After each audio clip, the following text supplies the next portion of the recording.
সেই সময় দলীয় ক্যাডার আর রক্ষী বাহিনী ছাড়াও নানা প্রাইভেট বাহিনী গড়ে উঠেছিল। আইন শৃঙ্খলা রক্ষার প্রয়োজনে মুজিব শাসনামলে ঢাকায় পুলিশের একটি স্পেশাল বাহিনীও সক্রিয় ছিল। বড় ভয়ঙ্কর ছিল স্পেশাল বাহিনী। সাদা টয়োটা গাড়িতে ঘুরে বেড়াতো তারা। কাউকে হঠাৎ সন্দেহজনক মনে হলে গাড়িতে তুলে নিয়ে উধাও করে দিত। তাদের আর খোঁজ পাওয়া যেত না। মুজিব আমলে ফ্যাসিস্ট বাহিনীর আদলে গড়া আলোচিত সংগঠন ছিল লাল বাহিনী। এই লাল বাহিনী মারমুখী শক্তি হিসেবে গড়ে উঠেছিল আওয়ামী লীগের সহযোগী সংগঠন আওয়ামী শ্রমিক লীগের নেতৃত্বে। এই বাহিনীর নেতা ছিলেন শ্রমিক লীগের নেতা আব্দুল মান্নান। লাল বাহিনীর ক্যাডাররা লাল জামা পরত, মাথায় লাল টুপি বা ক্যাপ থাকত তাদের। শেখ মুজিব স্বয়ং এই বাহিনীর ভয় দেখাতেন। 1972 সালের ডিসেম্বরে এক বিরাট জনসভায় লাল বাহিনী দিয়ে দাবরানোর ভয় দেখান জনগণকে। এই লাল বাহিনী ছিল তার নিজস্ব প্যারামিলিশিয়া। লাল বাহিনীর তৎপরতা কেন্দ্র ছিল দেশের বিভিন্ন শিল্পাঞ্চলে। প্রথমে এই বাহিনী একটি ইতিবাচক উদ্দেশ্যে গড়ে উঠেছিল। বিভিন্ন শিল্পাঞ্চলে সরকারি ও ঊর্ধ্ববাসীদের মালিকানাধীন কারখানা দখলের হিড়িক পড়ে গিয়েছিল। এই ধরনের অবৈধ ও নৈরাজ্যকর অবস্থা থেকে কলকারখানা রক্ষার জন্যই লাল বাহিনীর গোড়াপড়ত। কিন্তু পরবর্তী সময়ে প্রতিদ্বন্দ্বী বাম সংগঠনকে উৎখাত এবং সর্বগ্রাসী চাঁদাবাজি হয়ে পড়ে এদের কার্যক্রমের প্রধান উৎস। বিরোধী দলগুলোর সমর্থক প্রায় সব সিপিএ ইউনিয়ন হাইজ্যাক করে এরা। তবে পোশাকিভাবে রাজাকার ও সমাজ বিরোধীদের নির্মূল এর নামেই এসব গুন্ডামি বৈধ করে নেওয়া হচ্ছিল। লাল বাহিনী বিশেষভাবে বিহারি নামে পরিচিত উর্দুভাষীদের উপর আক্রমণাত্মক ছিল। ঢাকায় 72-এর মে দিবস এর সমাবেশে আব্দুল মান্নান ঘোষণা দেন, সরকার যদি বিহারীদের আটক ও বিচার না করে তাহলে তার সংগঠন সেই কাজটি করবে। 1972-এর জুন থেকে লাল বাহিনী ঘোষণা দিয়ে কথিত সমাজ বিরোধীদের বিরুদ্ধে শুদ্ধি অভিযান শুরু করে। এমনকি অভিযানকালে আটককৃতদের শাস্তি প্রদানের আইনগত ক্ষমতার আবদারও তারা করেছিল। এই ধরনের এক শুদ্ধি অভিযানেরই করুণ শিকার হন আহমেদ ফজলুর রহমান। তিনি ছিলেন শেখ মুজিবুর রহমানের ঘনিষ্ঠ। আগরতলা মামলায় সহ অভিযুক্ত এবং মুক্তিযুদ্ধের আগে যেসব উচ্চপদস্থ সরকারি কর্মকর্তা আওয়ামী লীগের রাজনীতির সঙ্গে গোপনে গভীরভাবে যুক্ত ছিলেন তাদের একজন। 1973 সালের 30 এপ্রিল মে দিবস, এর আগের দিন ঢাকায় ব্যাপক ভিত্তিক শুদ্ধ অভিযানের সময় লাল বাহিনীর কয়েক ডজন সদস্য আহমেদ ফজলুর রহমানকে ধানমন্ডি বাসভবন থেকে মারতে মারতে টেনে হেঁচড়ে নিয়ে যায় শ্রমিক লীগ অফিসে। সেখানে স্বয়ং বাহিনী প্রধান আব্দুল মান্নান ছিলেন। তার সামনেই ফজলুর রহমানকে জেরা করা হয়। তার বিরুদ্ধে যুদ্ধের পর 13টি পেট্রোল পাম্প দখলের অভিযোগ আনে লাল বাহিনী। পরে খোদ প্রধানমন্ত্রীকে ফোন করে শ্রমিক লীগ অফিস থেকে মুক্তি পান ফজলুর রহমান। পরদিন ঢাকার অনেক পত্রিকায় এই খবর প্রকাশিত হয়। আহমেদ ফজলুর রহমান লালবাগ থানায় একটি অভিযোগও দায়ের করেছিলেন। শিল্পাঙ্গনে এ ধরনের অস্থিরতার মধ্যেই 1973 সালের 5 ফেব্রুয়ারি চট্টগ্রামের বারককুণ্ড শিল্পাঞ্চলে আর টেক্সটাইল মিলে কেবল একটি ঘটনাতেই 22 জন শ্রমিকের কে হত্যা করা হয়। জেলা প্রশাসন অবশ্য প্রেস রিলিজের 9 জনের কথা স্বীকার করে, আর দৈনিক গণকণ্ঠ নিহতের সংখ্যা 50 বলে উল্লেখ করে। বাঁশের তৈরি শ্রমিক কলোনিতে চারদিক থেকে আগুন ধরিয়ে দিয়ে তারপর 3 দিক থেকে গুলি ছোড়ার মাধ্যমে এই আক্রমণ করা হয়। এই নিয়ে পরদিন চট্টগ্রাম, নোয়াখালী, কুমিল্লায় হরতাল পালিত হয়। গণমাধ্যমের ভাষ্য থেকে জানা যায়, নোয়াখালী অঞ্চলের শ্রমিক প্রাধান্যপূর্ণ এই কারখানায় কিছুদিন পর সিপিএ নির্বাচন হওয়ার কথা ছিল, কিন্তু কোনোভাবেই সরকার দলীয় শ্রমিক সংগঠনটি তার শাখা স্থাপন করতে পারছিল না। তারই প্রতিশোধ দিতে এই হামলা। 1972-এর মার্চ মাসে খুলনায় শ্রমিকদের আন্দোলন বন্ধ করতে গিয়ে এই লাল বাহিনী রীতিমতো তাণ্ডব চালায়। তাদের গুলিতে সরকারি হিসেব সমেত নিহত হন 36 জন শ্রমিক, আহত হয় 80 জন, কিন্তু বেসরকারি হিসেবে নিহত হয়েছিল 2000-এরও বেশি। 1975 সালের 2রা জানুয়ারি বাকশাল গঠন প্রশ্নে শেখ মুজিবুর রহমানের রাজনৈতিক উদ্যোগের বিরোধিতা করলে এই লাল বাহিনীর প্রধান আব্দুল মান্নানকে দুর্নীতির অভিযোগে গ্রেপ্তার করা হয়। যতদিন কেউ শীর্ষ নেতৃত্বের অনুগত থাকত ততদিন পর্যন্ত আওয়ামী লীগের দলীয় লোকেরা সব অপরাধেই ক্ষমা পেয়ে যেতেন।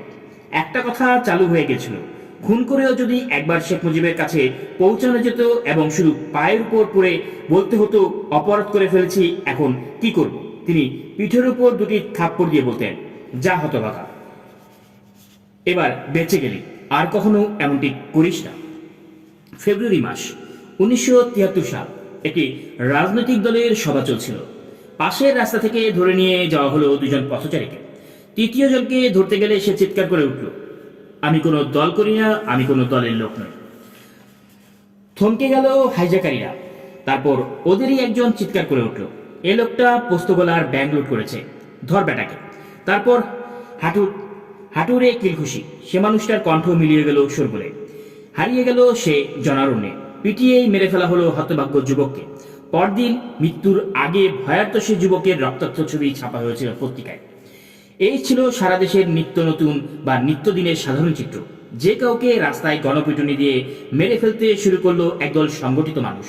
প্রখ্যাত সাংবাদিক নির্মল সেন লিখেছেন, দৈনিক বাংলায় কালজয়ী এক উপসম্পাদকীয় স্বাভাবিক মৃত্যুর গ্যারান্টি চাই শিরোনামে তিনি লিখলেন, মানুষ তেল ডাল চিল নুন দিয়ে শুধু স্বাভাবিক জীবনযাপন করার কথা ভাবে না, ভাবে রাস্তায় তথাকথিত জনতার আক্রোশে প্রত্যেক প্রাণটা কখন বিসর্জন হয়, কখন আততায়ী তাই গুলি ছিন্ন ভিন্ন গণ্য করে দেয় তাদের। সে শুধু স্বাভাবিক জীবনের প্রতিশ্রুতি নয়, চায় একটি স্বাভাবিক মৃত্যুর গ্যারান্টি। সাবেক এআইজি শফিউল ইসলাম শেখ মুজিবের শাসনকালে এক থানার ওসি ছিলেন। তিনি মুক্তিযুদ্ধের পরপরই সংখ্যালঘু সম্প্রদায়ের উপরে আওয়ামী লীগের কর্মীদের নির্যাতনের ঘটনা তার প্রকাশিত বইয়ে লিপিবদ্ধ করেছেন। শফিউল ইসলাম নিজেও ছিলেন একজন মুক্তিযোদ্ধা। একদিন সন্ধ্যায় শফিউল ইসলাম থানায় কাজ করছেন।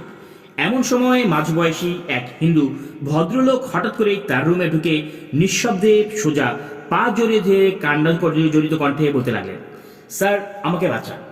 তার এই চাপা কান্নার উদ্দেশ্য হলো অন্যরা যাতে কেউ না জানতে পারে, কারণ তার এই থানায় আসার খবর অত্যাচারী নব্য ক্ষমতাধরদের কানে যায়, তবে তার পরিণত হবে আরো ভয়াবহ। শফিউল ইসলাম তাকে অভয় দিয়ে বললেন, আশ্বস্ত করলেন, আপনার সমস্যা নির্ভয়ে বলুন। স্যার, ওরা জানতে পারলে আমাকে খুন করে ফেলবে। জনগণের যদি জানমালের কোনো নিরাপত্তাই না দিতে পারলাম তবে আমার এখানে থাকার কি কাজ? আপনি বলুন আপনার কি সমস্যা। ধীরতার সঙ্গে শফিকুল ইসলাম পূর্ণবার অভয় দিলেন। ভদ্রলোক বলতে শুরু করলেন, তিনি একজন বর্ধিষ্ণু হিন্দু পরিবারের প্রতিষ্ঠিত ব্যবসায়ী ছিলেন। পাক বাহিনী তার দোসর দালালরা তার বাড়িঘর ব্যবসা পুড়িয়ে দিয়েছে। তিনি সমস্ত মেয়ে নিয়ে এক গরিব আত্মীয়ের বাড়িতে উঠেছেন। প্রতি রাতে কতিপয় আওয়ামী লীগের গুন্ডা সেই বাড়িতে গিয়ে তার মেয়েকে ধর্ষণ করে। মেয়েটির বাবা অসহায়ের মতো নিরুপায় হয়ে থানা আওয়ামী লীগের সভাপতিকে জানিয়েছিল, কিন্তু তিনি কোনো সমাধান দিতে পারেনি। নিরুপায়ের মতো জানতে চান, স্যার আমি কি এখন কি করব?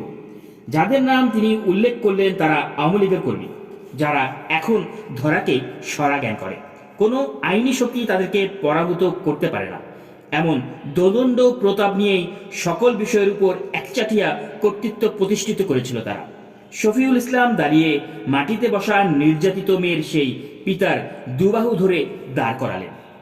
যাদের নাম বললেন মেয়েটির পিতা, তাদের দুজনকেই ওসি ছিলেন। দুদিন আগে সরকার 10-5 টাকার নোট ডিমোটিজাইশনের ঘোষণা দিয়ে স্থানীয় ব্যাংকে জমা দিতে নির্দেশ দিয়েছে। ব্যাংকের পাশে রাস্তার লম্বা লাইন ধরে অসংখ্য মানুষ বাতিলকৃত টাকা জমা দিতে যখন ভোগান্তির চরম সীমায়, তখন এই দুজন ধর্ষক সন্ত্রাসী সেই লাইনে গিয়ে তাদের কাছ থেকে সেই সব টাকাগুলো জোর করে কেড়ে নিয়ে তাদের নিজেদের ব্যাংকে জমা দিতে লাগলো। বিশেষ করে যারা দূর দূরান্ত থেকে আসছে তাদের টাকা। ভুক্তভোগী এমন দুজন থানাতে এসে কান্না জড়িত কণ্ঠে অসহায়ভাবে ওদের বিরুদ্ধে অভিযোগ শফিউল ইসলামের কাছে করেছিল। রাতে কারফিউ দিয়ে ধর্ষণ, অস্ত্র রাখা ও টাকা ছিনতাইয়ের অভিযোগে অস্ত্রসহ সন্ত্রাসীদের গ্রেপ্তার করা হলো। গ্রেপ্তার অভিযানের পর ভোরবেলার দিকে বাসায় এসে শফিকুল ইসলাম ঘুমিয়ে পড়লেন। সকালেই ঢাকা থেকে মন্ত্রী সাহেবের পিএস ফোন করেছে, লাইনে আছেন, শফিকুল ইসলামের কথা বলবেন। স্বরাষ্ট্রমন্ত্রীর পিএস হাজতে থাকা দুজন আসামির নাম ধরে বললেন, তাদেরকে কেন গ্রেপ্তার করা হয়েছে তাদের এখনই ছেড়ে দিতে বললেন। কিছুদিন পর এসপি সাহেব টেলিফোন করে বরিশাল গিয়ে তার সাথে দেখা করতে নির্দেশ দিলেন। সাথে সাথে তিনি ওই আসামি দুজনের নাম উল্লেখ করে বললেন কেন তাদেরকে গ্রেপ্তার করা হয়েছে। এর মধ্যেই নজিরবিহীনভাবে দুজনের জামিন হয়ে গেল 5 দিনের মধ্যে। জামিন হওয়ার 3 দিনের মাথায় এলেন স্বয়ং স্বরাষ্ট্রমন্ত্রী।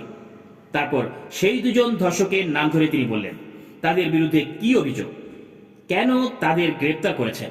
শফিকুল ইসলাম মন্ত্রী মহোদয়কে একজন শিক্ষিত অসহায় বাবা তার মেয়ের সম্ভ্রম না রক্ষা করতে পারার যে আপত্তি, তার বর্ণনা এবং আসামিদের ভয়ে নিরুপায় হয়ে তার পা জড়িয়ে কান্নার বর্ণনা দিলেন। প্রকাশ্যে অস্ত্র উঁচিয়ে বাতিল ঘোষিত নোট ছিনিয়ে নিয়ে নিজ নামে জমা দেওয়া সহ অন্যান্য অপকর্মের বর্ণনা দিলেন।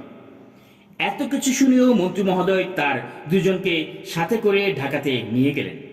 তারও কিছুদিন উঁচু মহলের আশীর্বাদ পুষ্ট হয়ে মামলা থেকে বেকসুর খালাস হয়ে তারা ফুলের মালা নিয়ে শহরে ফিরে এলো।